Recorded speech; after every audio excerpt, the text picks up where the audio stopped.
terms of data collections. We are always within SDI. I think we are just next to the Indians. In terms of data collection, Kenya is always at another level.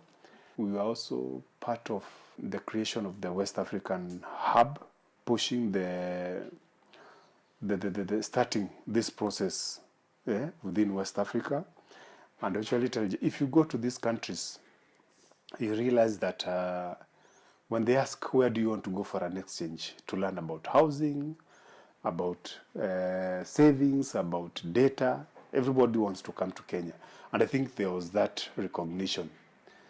And I remember, like I said before, you are part of creating something, but you don't look back and look at the achievements, what you have been able to do.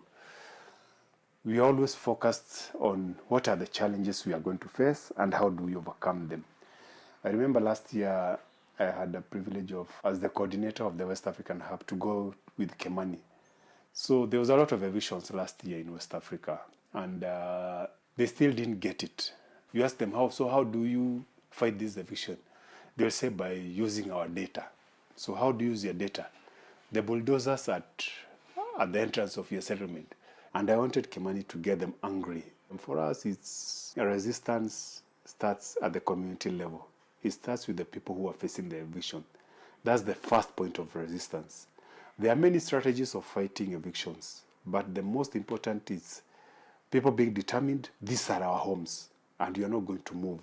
So for me, was Kimani to instill to incite them to a point of people saying, before I move, before my house is demolished, you'd rather kill me first. That was lacking. And we started a campaign. It was called the Make Noise campaign. And for me, the thing that came out is how that thing was able to be picked up by other news agency, international. And in a way, it stopped the evictions in Sierra Leone, in Nigeria, in Ghana. And I think that is it's something that you look back and you feel you are proud of. You are part of stopping that. You are always focused on the challenges ahead and how to overcome them. You don't look back and what you have been able to achieve. And for us, Muungano, I think we have never looked back at our achievements, which have been tremendous.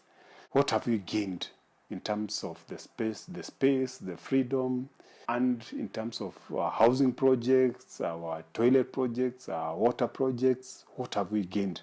We don't look at what we have been able to achieve. These struggles and challenges will always be there.